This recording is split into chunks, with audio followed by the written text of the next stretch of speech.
bamboozled you guys. You guys are probably like, Taylor, what's going on, dude? Like, I clicked on a Miata video. I don't want to see this crappy 350Z that I'm so tired of. What are you doing? I knew it. He sold the Miata. So today we are working on the Miata. Well, not technically the Miata. It's still getting caged. A lot of people seem to not realize that yet still. It's still getting caged. When it's done being caged, we can continue with it. Oh, you're probably getting all sorts of wind noise. Hold on. Anyway, so we're going to be working on the drivetrain stuff. It kind of like had this epiphany. I'm like, oh yeah, the Miata I'm just waiting on it to get back. And then I'm like, oh wait, duh. So I've still got to put this clutch setup in. I finally got my flywheel bolts in. I've actually had these for like a couple weeks. Just haven't done it yet. So we got flywheel bolts, so we can put the, take the trans off, put the whole clutch assembly on, put that in, and then where's my other part? Hold on. All right, we also have our GK Tech shifter setup. There's a bunch of pieces in here, so I'm not really going to pull them out just yet until I'm ready to put it on. But basically, this will relocate our shifter right where we need it. I'll insert a picture here of where the shifter location is. It's going to be perfect with this thing.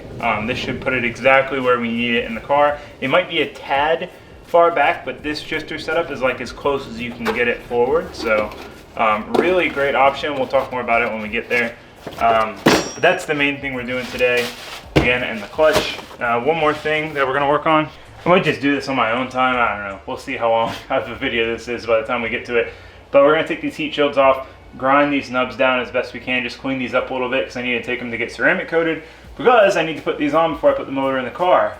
And then basically part two of this is going to be the accessory drive setup and a couple other little things, and then the motor will be ready to go in the car, like officially. And then we'll talk about the other steps when we get there. But before we do all that exciting thing, sorry, you guys know I need my 2 minute of blabber time in the morning, or in the morning, it's not morning, it's after work. 2 minutes of blabber time in the beginning of the video. Sorry, I'm tired. Okay, so those of you might know, I got a P.O Box finally. A lot of you have been asking for, ever since I started my channel really, and I got my first package. I'm so excited. I don't know what it is. It's a big box, but it's not very heavy. But just the fact that somebody sent me something, it feels like Christmas. Like, this is so cool. I knew it would be cool, but like, I didn't really expect anyone to send me anything. I just wanted to get it because people kept asking. So, also I put the P.O. Box, a bunch of people have asked, like in the video that I mentioned it, what the address was. I'm gonna just put it in the link of like every video. So, if you need it, it'll be there. Whether you want to send me hate mail about why I'm not working on the Miata, or a big box like this, whatever you desire. Oh, oh my God, someone really sent me this. Dude! Got a note, we got a note. This is so cool. Taylor, I hope this will help you with your projects. Sincerely, subscriber, Randy Bryant. Thank you, Randy. That's awesome. I haven't taken the time, or I don't know. I've just talked myself out of buying one of these, and now I finally have one. So I don't have to like strain to go into the car anymore. Check this out. Look at that. I can just wheel myself into the car. Oh my God, so cool. Dude, I'm so excited. I did not expect this at all. Thank you, Randy. Too bad we're not actually working under the car today like we have been every other day for the past couple weeks. Okay, mail time is over. I found this sweet Milwaukee hat hanging on the hook that I ended up hanging the Creeper on. How dad, on a scale of 1 to dad, how much dad am I? Alright, oh, we got cords coming with us. So the first thing we gotta do, obviously, I don't know if you can even still see me, is take the transmission off. Because we're going to work on the transmission while it's up on the workbench for the shifter, and then it has to come off, put the clutch on anyway, so that's what we're going to do. We got to lift it with the engine hoist. Like, I won't need this thing for a while. Of course, I need it like the next day.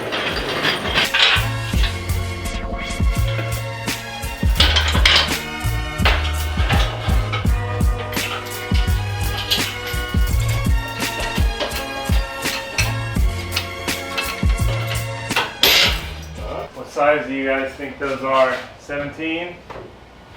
Oh wait, they're 17. Oh, they're 15s. That's right. Like everything else. Yeah, they weren't even tight anyway. Save the top one for last, so it's easier to get to.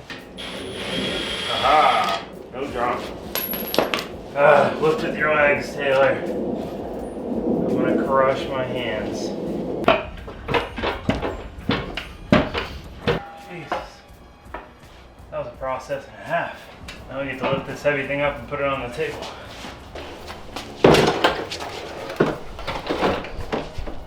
So, I don't know if you can see it. Let's see. Barely. See that? That's a spring pin. So we've got to try to punch it out from the other side. Need to kind of get this grommet out of the way here. So I don't think I have to punch that size.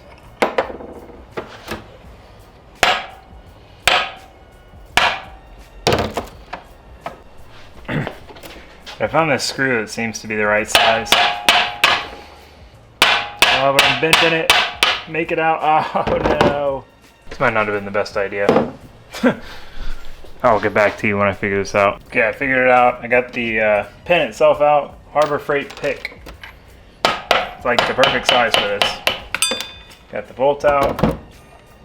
Now I'm assuming I have to take this actual guy out. Boom. Alright, this should come off now. Yeah, just like that. Cool. So we're supposed to measure 4 millimeters from this hole. Alright, so I've got a line scribed that's 4 millimeters. Gonna make sure that's right and then cut this off, I guess.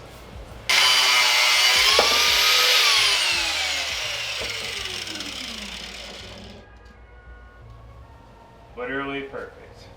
That was way easier than I thought it was going to be. So we need to chamfer the edge, which just means put like a slope on the edge. So it's not a hard edge. It'll be easier to get the piece on when we do that. So this is what it looks like with the chamfer added to it. If it'll ever focus on it. There we go. Probably a little warm. We might have to chamfer it a little more, but we shall see. Oh, dude, not even a problem. Goes on a minute. Oh, and it's perfectly flush. What?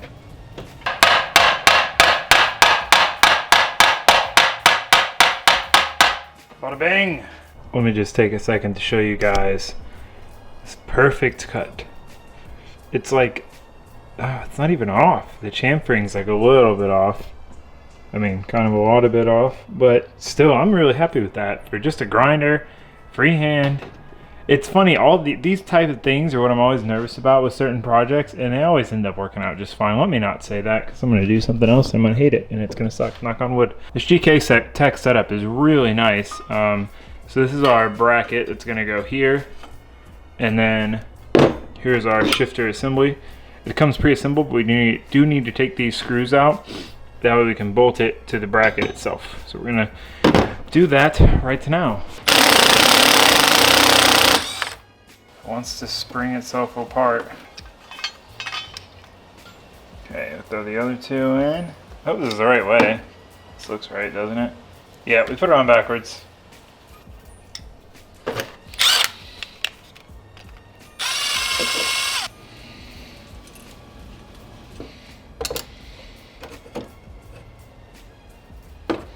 So now we can attempt to install it on this. If I remember the diagram correctly, it's these washers on the top side, which I don't really know which way they would go. Looking at the diagram again, be right back. Okay, so they go with the beveled end up. So if you have a pre-CD09, there's an extra washer in here. I think it's these. Yeah, it should be these that you would use on top of this to add that extra spacing. But since this is supposed to be a CD09, I think we don't need those. So I'm just gonna slide the shifter into the deal there. Gonna get these started. Yep, there's one. Get this guy started. Yeah, we definitely, I mean, at least according to what is, like, what part of the pattern is a CD09 and what's not, this should be a CD09. Because it said these holes are for the pre-CD09. Alright, so there's only one thing I'm unsure on. I put the washers that are supposed to be used with the pre-CD09 model on here, and everything seems to fit better. You've got this bronze bushing, and see how it's kind of like dead center in that section, and then when you push down for reverse lockout, it doesn't poke out that much. But you know, according to the manual, if you're, you know, these holes are for the post, you know, CD09 and above. Not, these would be pre-CD09, but these thin washers are supposed to be pre-CD09, so I'm definitely doing something wrong here. I'll shoot them an email and see what their thoughts are. But it shifts really good, even like this, if it's wrong. Shifts super smooth through all the gears, even reverse. Boom, beautiful. And let's be real, it looks pretty sweet. I really like GK Tech stuff. You can see how much time they put into their stuff. Like if you look at basically the like instruction manual for how to do this, it's like full blown up diagrams, rendered parts. Like they spend a lot of time engineering their stuff. I would love to try out their front and rear suspension kit for an S chassis if I had one. Maybe one day.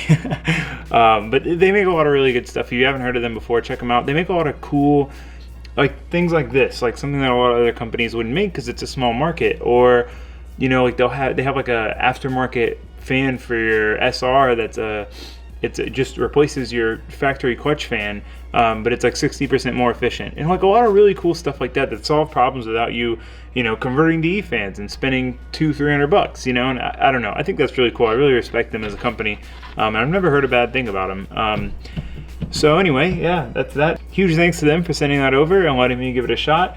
I think it'll work really well in the Miata, so we will know exactly what it takes to fit a CD09 and a Miata behind an LS with Monster Miata swap kit, which is exciting. This is like uncharted territory. I love it. So now we got to put the motor on the transmission on the motor. So first we got to get the clutch installed. All right. So we got our clutch, pressure plate.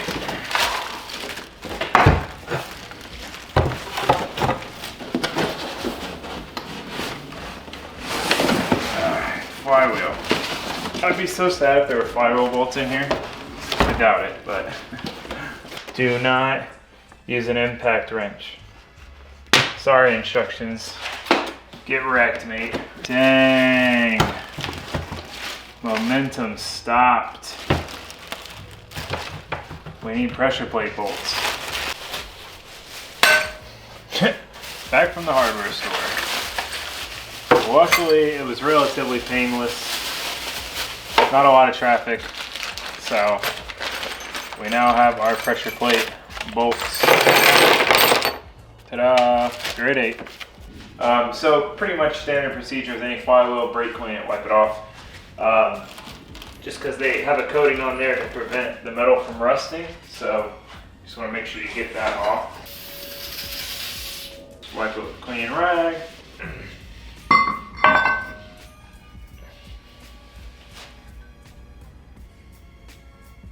Easy enough. I know you guys are going to scream at me for not using Loctite, but oh man, I don't want to say this because I'm going to curse myself. I've never used Loctite on flywheel bolts because my cars are broken and have to come apart more than they're together. So my logic is I'd rather not have to like heat them up and do everything in my power to get them off to prevent them from potentially backing out, which has never happened to me. I'll torque these down and then we'll put the clutch on. Alright, so the ACT clutch disc, where's my knife? There it is. Comes with this, what does it say?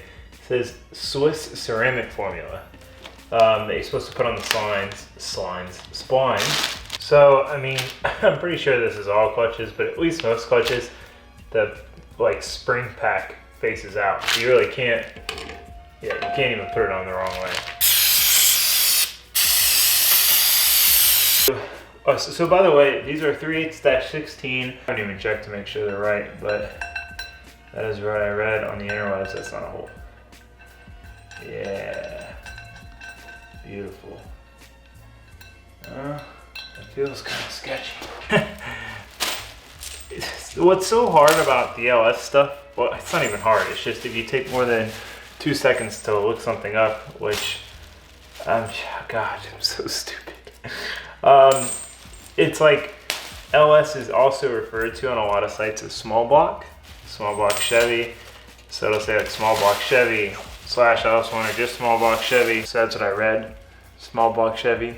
And I thought it was weird that they were standard. But then I was like, no, that's fine, right? That's normal. And no, it's not. Everything else is metric. This is for a small block Chevrolet.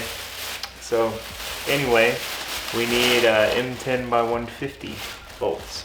I think I'm gonna have to look again tomorrow because I already forgot what it is. All right, I think we already know that lock washers like these don't do anything. It's been proven, but it makes me feel better because that's what is on every single one of these I've ever done. So we're gonna use them anyway, right? I need to figure out what size this is so I can impact it in like a madman. These are like the biggest pressure plate bolts I've ever used. This is the biggest flywheel pressure plate combo that I've ever used in my life. It's huge. So what I do is I run them down.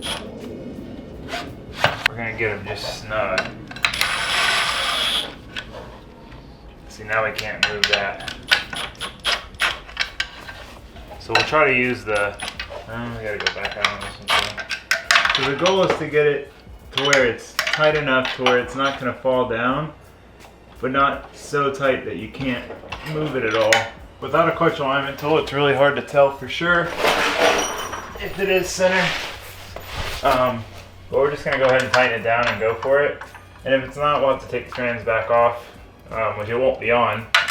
That's the good thing is you'll know if it's not centered by the fact that the transmission just will not go in all the way. The problem is you could be fighting just getting it in all the way to begin with because it just kind of sucks sometimes. And I did forget to grease the spline, so once I tighten this down, we'll go through and grease those.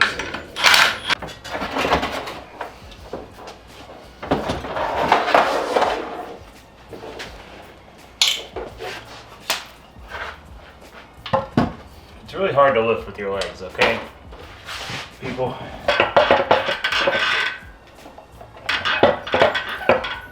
I think we got it.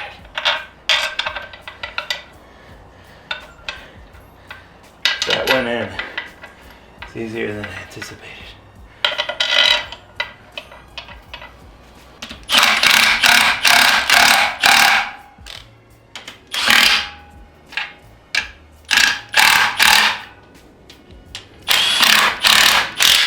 Beautiful. I think that lube helped. Wow, that was way easier than I thought. That seems to be the theme of today. Well, this project. Aside from finding bolts, what you would think would be the easiest part, that has been a challenge. Purely for my own lack of foresight. All right. Tighten these down. We have a transmission installed. So we're going to put this thing back on our rollers. So we shouldn't need to jack it up again by the hoist, I hope. Yeah, that's way more mobile than it was before. Whoa. All right, motor done. It's this is where it's gonna spend the rest of its life, according to some of you. Yeah, so we're not gonna get to the headers today. I'll probably make its own video on that because we're gonna remove the exhaust studs. There's a couple broken off ones. So I'll show you guys kind of how to do that with like TIG welding, maybe MIG welding, I don't know. And then what we're gonna do to shave them down, ceramic coat and all that stuff. So we'll make that like its own video, try to. So then next video, we're gonna be doing the accessory drive. It's another big thing to kind of get out of the way. Definitely wanna do that before we put the motor in the car. Because now that we've put it in, we know that it just drops right on it. There's not gonna be any interference issues and it'd be a lot easier to to deal with bolts and setting brackets up and stuff out here when we have tons of room than in the car. So those are the last couple things we need to do before the motor is ready to go in the car. Hopefully, once we finish that stuff up, motor will be back, or the car will be back from getting caged. We can paint the bay, paint the interior, put the motor back in, and do all the like finishing touches really, which, I mean, there's a lot of them, but it's kind of like a cool spot to be, you know, motor in the car, buttoning everything up. So, yeah, I'm excited. I'm happy the trans is finally on. So, let me know what you guys thought of this video. Thanks for watching. Thanks for subscribing. I will see you next time for more Miata stuff, potentially Z stuff, vet stuff, just stuff, car stuff. So, see you guys then. Goodbye.